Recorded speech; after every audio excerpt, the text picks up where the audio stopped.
नमस्कार, मैं हूं विकास सुखीजा और आप देख रहे हैं अब तक टाइम। दोस्तों, आम आदमी पार्टी ने आज खास तौर पर प्रेस वार्ता बुलाई है। अब मुद्दा क्या है वो जानने की कोशिश करेंगे। हालांकि आपको मालूम है, हरियाणा सरकार ने अभी हाल ही में 23-24 का बजट का ऐलान किया है। और अगर बात करें दिल्ली सरकार के अंदर एमसीडी चुनाव को लेकर, उसको लेकर भी सर्वोच्च न्यायालय का एक बड़ा फैसला सामने आया है। सीधी बात कर लेते हैं, भगत राम जी हमारे साथ हरियाणा के प्रवक्ता हैं। क्या कहना चाहेंगे भगत जी बजट को लेकर? बजट जो हमारे माननीय मुख्यमंत्री जो कि वित्त मंत्री का भी काम देख रहे हैं, उन्होंने चौथा बजट पेश किया है और लगातार वो घाटे का बजट पेश करते जा रहे हैं। 1,83,943 करोड़ का बजट इन्होंने पेश किया, जिसमें 50,000 का घाटा है। तो 50,000 के डेफिसिट का जो बजट इन्होंने पेश किया है, ये इन्होंने ऐसा कोई प्रोविज़न नहीं किया अपने रेवेन्यूज़ को बढ़ाने के लिए, जिससे मतलब इस कर्जे को हम अगले बजट में भी कम कर पाएंगे। 50,000 का घाटा है? 50,000 करोड़। अच्छा, 50,000 करोड़ का घाटा है इसके अंदर। उसको पीछे हमारा जो है 3 करोड़ के करीब घाटा चल रहा है। 50,000 अब ये बढ़ जाएगा, 3.5 करोड़ हो जाएगा। तो इसमें जो है मतलब घाटा हमारा बार बार बढ़ता जा रहा है। हमने अपनी रेवेन्यूज़ को बढ़ाने के लिए कुछ भी इसमें प्रोविज़न नहीं किए हैं। और हमारे मनोहर लाल जी जादूगरी दिखा रहे हैं शब्दों की इस बजट को पेश करते हुए कि हमने हर वर्ग को खुश किया है, हर वर्ग के लिए प्रोविज़न किया। लेकिन हमने जो बजट में अध्ययन किया है, बजट से ना तो किसानों का कुछ भला होता नज़र आ रहा है, ना महिलाओं के लिए कोई प्रोविज़न है, ना छात्रों के लिए कोई प्रोविज़न है, ना बेरोजगारों की बेरोजगारी दूर करने का कोई प्रोविज़न है, ना ही व्यापारिक वर्ग को कोई एंटरप्रेन्योरशिप की कोई प्रोजेक्ट लाने के लिए इसमें कोई प्रोविज़न किया गया है, ना ही सरकार ने कोई नए प्रोजेक्ट अपनी तरफ से इसमें लागू किए हैं। तो मुझे ऐसा लगता नहीं कि कोई भी वर्ग का इस मतलब बजट से भला होता हो। आपको कैसे लगा कि मनोहर जी ने, जो हरियाणा के मुख्यमंत्री, उन्होंने जादूगिरी करी है? और जादू चला किस पे है? जादूगरी उन्होंने ये दिखाई है कि जो काम नहीं भी वो करना चाहते वो उसमें दिखा रहे हैं। एक तो इन्होंने इस हार में एक ही हमारे यहाँ हरियाणा का दूरदर्शन केंद्र था, उसको इन्होंने बंद कर दिया। और साथ में बड़ी जादूगरी से वो दिखा रहे हैं कि हम हरियाणा की कला प्रसार योजना लेकर के आएंगे, हरियाणा की कला और संस्कृति को बढ़ावा देंगे। जब हमारा एकमात्र दूरदर्शन केंद्र ही आपने बंद कर दिया, तो कला और संस्कृति कैसे बढ़ेगी? तो ये जादूगरी नहीं तो और क्या है। तो दूरदर्शन केंद्र को देखता ही कौन था? दूरदर्शन केंद्र को, जो हमारी संस्कृति है, दूरदर्शन केंद्र से अगर जनता तो देखेगी। हरियाणवी चैनल जो लोग देखते तो हैं, सरकारी है, सरकार का अमली जामा है। नहीं अमली जामा तो बल्कि फायदा होना चाहिए अगर सरकार का वो सरकारी सिस्टम बंद कर दिया तो। सरकारी सिस्टम तो ये जो सरकार है, भाजपा सरकार, इसकी नीतियां ही ऐसी हैं कि अडानी अंबानी को ये सपोर्ट करती है। जितने सरकारी उपक्रम हैं, वो चाहे बीएसएनएल हो, चाहे दूरदर्शन केंद्र हो, चाहे रेलवे हो, चाहे दूसरे कोई ट्रांसपोर्ट डिपार्टमेंट है, ये सबको बेचने पे लगी हुई है, सबको बंद करना चाहती है। अगर बिंदल साहब मेरे साथ जुड़ने वाले हैं, उससे पहले बता देता हूँ, हरियाणा के प्रति व्यक्ति कर्जा कितना हो गया? 2.5 लाख से ऊपर का कर्जा अगर इस बजट को शामिल कर लोगे तो हो जाएगा। बिंदल जी, क्या कहना चाहोगे आप? नमस्कार विकास जी, आपके सभी दर्शकों को आम आदमी पार्टी की ओर से नमस्कार व आभार। मुख्यमंत्री जी ने जो अभी 2-3 दिन पहले जो बजट पेश किया है, उसमें 50,000 करोड़ के घाटे का प्रावधान है। इस 50,000 करोड़ का मतलब ये है, जो हरियाणा पर जो कर्ज अभी 3 लाख करोड़ था, वो 3.5 लाख करोड़ हो जाएगा। और हमें ऐसा लगता है, यदि ये राज्य सरकार इसी तरीके से चलती रही, तो जब तक ये सरकार 2024 में सत्ता से बाहर जाएगी, हरियाणा का कर्ज 4 लाख करोड़ हो जाएगा। प्रति व्यक्ति कितना हो जाएगा? देखिए, मैं बताता हूँ आपको। आपसे उम्मीद भी है आप बता दोगे। देखिए, मैं बताता हूँ आपको। जब 2014 में मनोहर सरकार आई, तो हरियाणा पर जो कर्ज था, टोटल कर्ज 70,000 करोड़ था। भाजपा के 8 साल के शासनकाल में ऐसा क्या हुआ कि ये बजट 3 लाख करोड़ हो गया, और अब ये 3 लाख करोड़ होने जा रहा है, और जल्दी ही ये 4 लाख करोड़ हो जाएगा। क्या आपको लगता है कि हरियाणा में इस तरीके का कोई विकास हुआ है? क्या हरियाणा में कोई उद्योग धंधे लगे हैं? क्या किसानों के लिए काम हुआ है? कोई ओल्ड पेंशन स्कीम सरकार ने लागू की है? क्या हरियाणा में कोई शिक्षा के क्षेत्र में कोई अभूतपूर्व कार्य हुआ है? क्या कोई चिकित्सा के क्षेत्र में कोई अभूतपूर्व कार्य हुआ है? क्या हरियाणा सरकार ने कोई रोजगार दिए हैं? हरियाणा में लगभग 1,80,000 पद खाली हैं। इस बजट में भी सरकार ने केवल 65,000 पदों को भरने का वादा किया है, और वो भी भर पाएगी, नहीं भर पाएगी, और ये एक जुमला भी हो सकता है। दूसरी ओर हरियाणा सरकार ने जो स्वास्थ्य का जो बजट है, लगभग बढ़ाने की बजाय वो उल्टा कम कर दिया है। आप ये देखिए, एक तरफ तो हरियाणा सरकार ये कहती है कि 700 बेड का एक हॉस्पिटल ये गुड़गांव में बनाएंगे, और स्वास्थ्य का बजट ये लोग कम कर रहे हैं। हरियाणा में अच्छे डॉक्टर्स नहीं हैं। तो मुझे ये समझ में नहीं आता कि जो हमारी चिकित्सा व्यवस्था है हरियाणा में, वो कैसे सुधरेगी। दुष्यंत चौटाला जो हमारे जो उप मुख्यमंत्री हैं, उनके गृह क्षेत्र में 400 से ज़्यादा नवजात शिशुओं की मृत्यु हो जाती है। आप एक उप मुख्यमंत्री के क्षेत्र में यदि 400 नवजात शिशुओं की मृत्यु हो जाती है, तो ये सरकार के लिए बेहद शर्मनाक बात है। दुष्यंत चौटाला जी ने ये कहा था कि जब हमारी सरकार आएगी, या जब हम लोग गठबंधन में आए थे, हम जो पेंशन राशि है उसको 5,000 करेंगे। आप देखिए उन्होंने 2750 करी है, सिर्फ 250 रुपये बढ़ाए, 250 बढ़ाए, सिर्फ 250 वो तो कह ही रखा था अभी 250 ही बढ़ाएंगे। सिर्फ 250 बढ़ाए। क्या ये अपने वादे पे खरे उतरे? अच्छा, अब मैं ओल्ड पेंशन स्कीम के बारे में आता हूँ। इस बजट के अंदर ओल्ड पेंशन स्कीम का कोई प्रावधान नहीं किया गया है। आप ये बताइए, जब ये दुष्यंत चौटाला जी 2019 में हिसार से सांसद थे, इन्होंने मनोहर लाल जी को एक पत्र लिखा था कि भाई जो ओल्ड पेंशन स्कीम है वो लागू किया जाए। जब ये गठबंधन की सरकार थी, तो क्या इनको ये बात अपनी मनवानी नहीं चाहिए थी? क्या ये हरियाणा को लूटने में इतने मस्त हो गए, जो इन्होंने सरकार से कहा था, जो माननीय मुख्यमंत्री जी को प्रार्थना करी थी 2019 में एक पत्र के माध्यम से कि भाई ओल्ड पेंशन स्कीम को लागू किया जाए, तो क्या वो भूल गए? मुझे ऐसा लगता है कि भारतीय जनता पार्टी और जेजेपी दोनों हाथों से लूटने में लगे हुए हैं। भ्रष्टाचार का इस समय आलम है। जो बजट में जितने भी प्रावधान किए गए हैं, वो बिल्कुल भी तर्कसंगत नहीं है। मैं इस विषय में, एजुकेशन के विषय में आपको बताना चाहूँगा। एजुकेशन के बजट में बहुत मामूली सी बढ़ोतरी की गई है। आप मुझे बताइए कि हरियाणा सरकार ने 250 से ज़्यादा स्कूल बंद कर दिए। दूसरी ओर हरियाणा सरकार डबल शिफ्ट में स्कूलों में काम करवा रही है। आप देखिए, ये कैसी दोहरी बात है। मॉर्निंग इवनिंग स्टार्ट हुआ, ये मॉर्निंग इवनिंग है। यदि सरकार ने नाइट भी नहीं कर देना चाहिए था। सरकार ने यदि डबल शिफ्ट में काम कराना है, तो वो 250 स्कूल बंद क्यों किए? हम तो सरकार किया ना, क्योंकि वो मॉर्निंग इवनिंग स्टार्ट हो गया। क्यों? वाई? यदि वो 250 स्कूल खुले होते, यदि वहाँ पे अच्छी व्यवस्था होती, यदि वहाँ पे अच्छे अध्यापक होते, यदि वहाँ पे अच्छा इंफ्रास्ट्रक्चर होता, बच्चों को लेने ले जाने की अच्छी सुविधाएं होती, अच्छे कंप्यूटर रूम्स होते, अच्छे डेस्क होते, तो वो स्कूल खाली ही क्यों होते?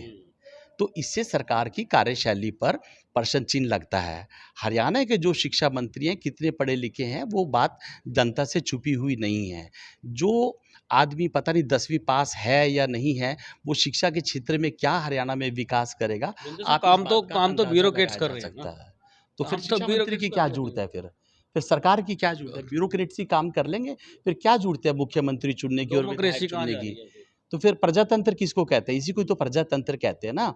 ये जो चुने हुए व्यक्ति हैं, ये जनता के प्रतिनिधि है, इनके कंधों पर जिम्मेवारी होती है जनता के लिए काम करना, वो तो जनता स्टेट नहीं के लिए चुना काम नहीं, जो करना, जितने भी स्टेट पढ़े के लिखे वेलफेयर हैं, के लिए काम वो करना। जितने पढ़े लिखे हैं वो तो जनता नहीं चुना। सर, फिर जनता तो आज ठगा हुआ महसूस कर रही है ना। हरियाणा में जो जनता है वो ठगा हुआ महसूस कर रही है। आज करनाल में एक भारी व्यक्ति को करनाल की जनता ने विधायक बना दिया, तो करनाल की जनता अब ठगा हुआ महसूस नहीं कर रही। तो हर बार बनते आए हैं भारी, तो यहाँ से भारी बताओ, आप विधायक कौन पहले भारी बना? आप बताओ मुझे एक विधायक का नाम लो। एमपी की बात कर रहा हूँ। मैं विधायक की बात कर रहा हूँ, मैं एमपी की तो बात ही नहीं कर रहा। मैं तो विधायक की बात कर रहा हूँ। करनाल के लोगों ने पहली बार एक भारी व्यक्ति को विधायक बनाया। क्या हुआ? ना तो करनाल के लोगों को विधायक मिला, ना मुख्यमंत्री मिला। पहले कोई दुख तकलीफ होता था तो व्यक्ति आदमी अपने विधायक के पास चला जाता था, अपना दुखड़ा रो लेता था। आज ये देखिए, ना करनाल के लोगों को विधायक है, ना मुख्यमंत्री। वो जनता अपनी दुख तकलीफ किसको जाके बताए? आज आप देख लो, हरियाणा के किस विभाग में भ्रष्टाचार नहीं है? हरियाणा का जो आज सीएलयू विभाग है उसमें घोर भ्रष्टाचार हो रहा है। मैंने मुख्यमंत्री को अपने सीएलयू के लिए 32 से ज़्यादा पत्र लिखे, मैं आपको कैमरे पे दिखा देता हूँ, दो देख लो। जब ये सरकार रोजगार नहीं दे सकती तो कम से कम ऐसे लोगों को तो सीएलयू दे जो रोजगार लोगों को दे सकते हैं। यदि ये सरकार मुझे सीएलयू देती तो मैं कम से कम कुछ लोगों को रोजगार तो दे पाता। आप ये देखिए, ये 32वां रिमाइंडर है। कहाँ का सीएलयू चाहिए आपको ये? मुझे करनाल में ही एक बैंक्वेट हॉल के लिए एक सीएलयू चाहिए था। जहाँ हम बैठे हैं? नहीं, हाईवे पे। आप ये देखिए, 32 रिमाइंडर देने के बावजूद भी आज तक सीएलयू डिपार्टमेंट ने, सीएलयू विभाग ने मुझे कोई जवाब नहीं दिया। मुझे ये कहा जाता है कि आप मुख्यमंत्री के कार्यालय से संपर्क करें, जब मुख्यमंत्री के कार्यालय से ग्रीन सिग्नल आएगा तब आपको सीएलयू दिया जाएगा। कोर्ट में जा सकते हैं इस मामले को? कोर्ट में जा सकते हैं, कोर्ट में जाना ही पड़ेगा। अभी तो कब जाओगे? ऐसा है जी, कोर्ट की प्रक्रिया काफ़ी लंबी होती है। हम चाहते हैं। आजकल तो बड़ा शॉर्ट हो गया। कब से शॉर्ट हो गया मुझे बता दो। तो सुप्रीम कोर्ट के आदेश हैं, जल्दी से जल्दी केसों को फारिग किया जाए। सुप्रीम कोर्ट में 20-20 साल से मामले लटके हुए हैं, वहाँ भी चल कहाँ रहा है से जल्दी। शॉर्ट हो गया? विकास जी, मतलब कोई अभी न्यायपालिका पे अभी आपको विश्वास नहीं है? देखिए, मुझे न्यायपालिका पर पूरा भरोसा है और मैंने इसमें लिखा है, यदि आप मुझे न्याय नहीं देंगे तो मुझे अंत में न्यायपालिका का ही दरवाज़ा खटखटाना पड़ेगा। जी, मैंने 32 रिमाइंडर दिए हैं, आज तक मेरे किसी पत्र का जवाब नहीं दिया जाता। बार-बार ये कहा जाता है कि मुख्यमंत्री कार्यालय से संपर्क करो, मुख्यमंत्री कार्यालय से ग्रीन सिग्नल आएगा तभी आपको सीएलयू दिया जाएगा। आप तो कर सकते हो, आपकी विधानसभा से विधायक हैं, आप संपर्क करो एक बारी। मुख्यमंत्री जनसंवाद करते हैं? कर रहे हैं, कल कर रहे हैं जी। सर, मुझे ये बताओ, वो कुछ विशेष लोगों के साथ ही जनसंवाद करते हैं। करनाल के कभी किन लोगों से जनसंवाद किया? जिन लोगों से जनसंवाद करते हैं वो तो उनके अपने आदमी होते हैं। उनके अधिकारी तो जनसंवाद करने ही नहीं देते। जनता से तो वो दूर रहते हैं। जनता से तो उनको डर लगता है जनता को मुद्दे की बात ना कर ले। जनता से तो वो घबराए हुए हैं। उनको पता है 2024 में उन्होंने आना ही नहीं। उन्होंने जो जनता से जो वादे किए थे, एक भी वादा पूरा नहीं किया। वो किसने कहते हैं आना कि है मैं फिर? भ्रष्टाचार का काल हूँ। मैं कहता हूँ वो भ्रष्टाचार के संरक्षक हैं। वो कहते हैं कि हरियाणा में तय मापदंडों पे काम हो रहा। मैं कहता हूँ उन्होंने भ्रष्टाचार के मापदंड तय किए हुए हैं। हरियाणा के अंदर जो भ्रष्टाचार है 90% उसे मुख्यमंत्री के कार्यालय तक जाता है और 10% अधिकारियों तक जाता है। हरियाणा में भ्रष्टाचार का आलम चरम सीमा पर है। हरियाणा में बेरोजगारी है। किसानों की आय कोई दुगनी नहीं हुई। 2022 तक उन्होंने छत देने का वादा किया था। बताओ इस भाजपा सरकार ने कौन सा वादा किया? किसके खाते में 15 लाख रुपए आए?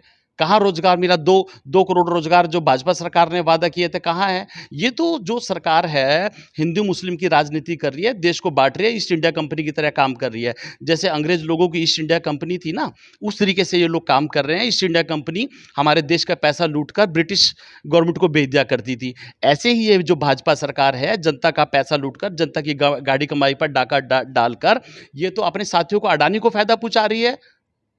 बताओ जनता के लिए क्या काम हो रहा है? जनहित के लिए क्या काम हो रहा है? पिछले 8 सालों में हरियाणा का कर्ज 70,000 करोड़ से 4 लाख करोड़ पे पहुंचने वाला है।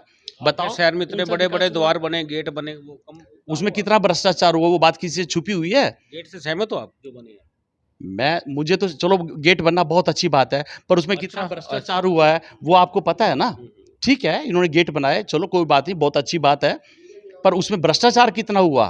1 रुपए की चीज 5 रुपए में खरीदी जा रही है। स्ट्रीट लाइट में कितना घपला है? सीएम सिटी में कितना घपला है? आप जहां से ईंट उठाओ वहीं आपको भ्रष्टाचार नजर आता है।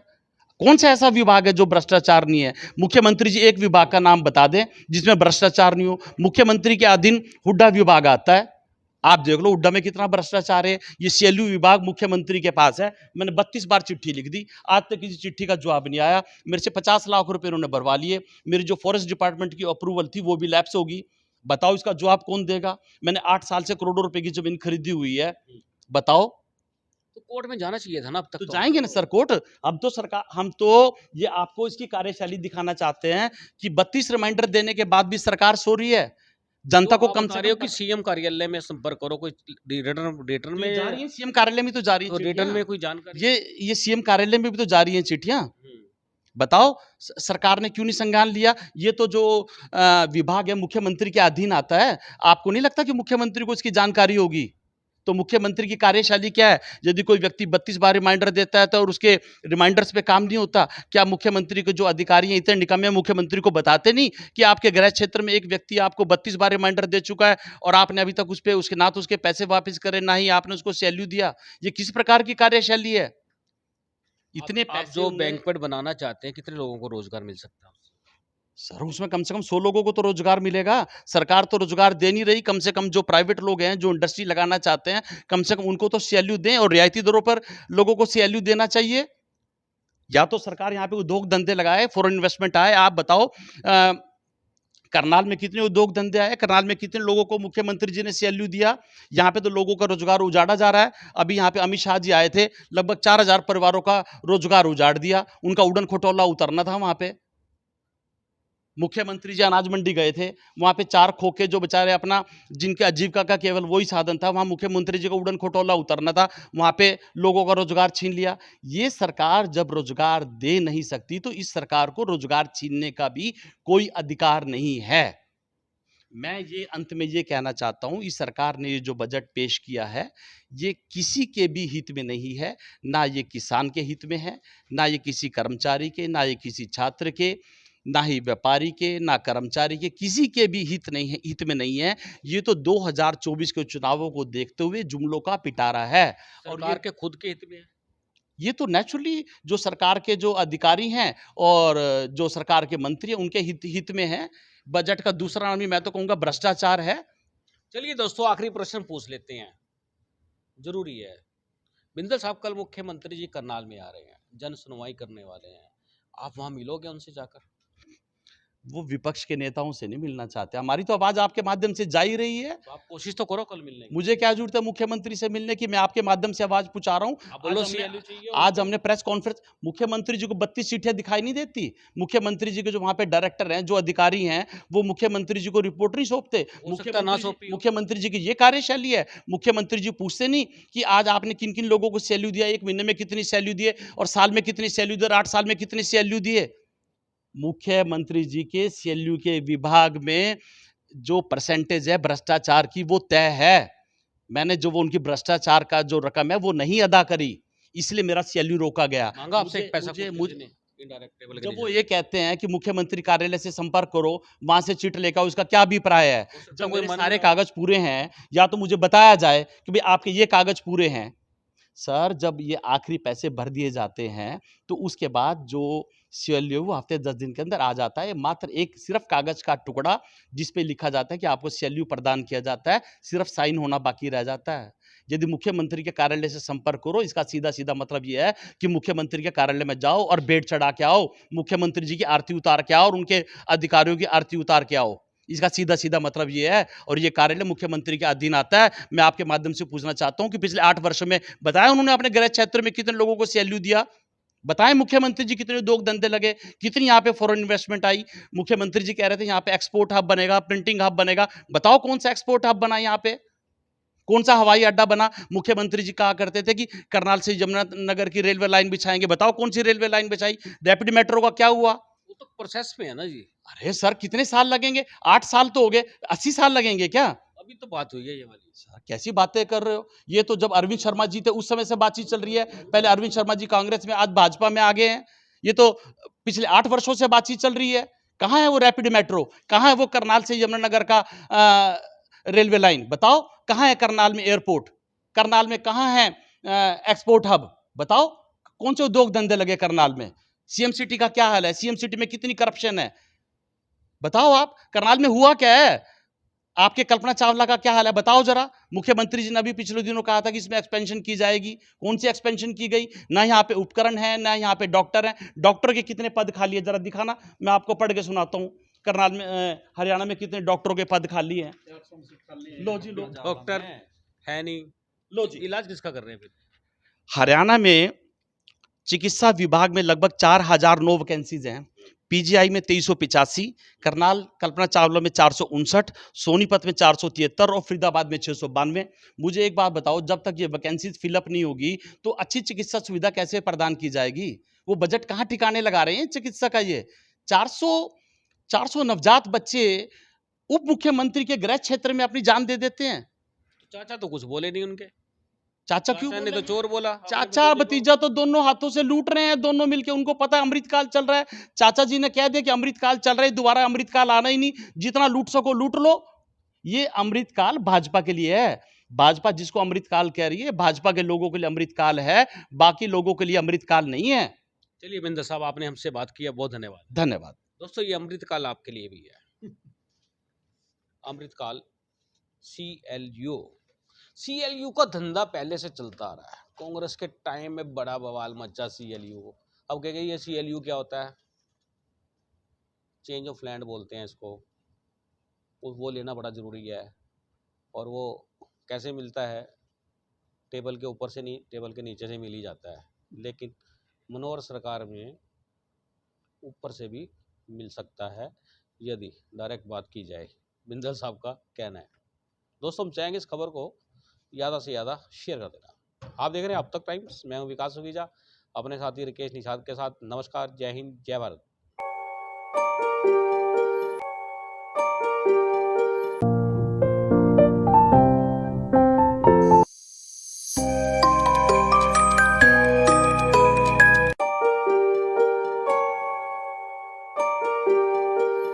This is important for you and your loved ones. Choose a policy today from Star Health Insurance.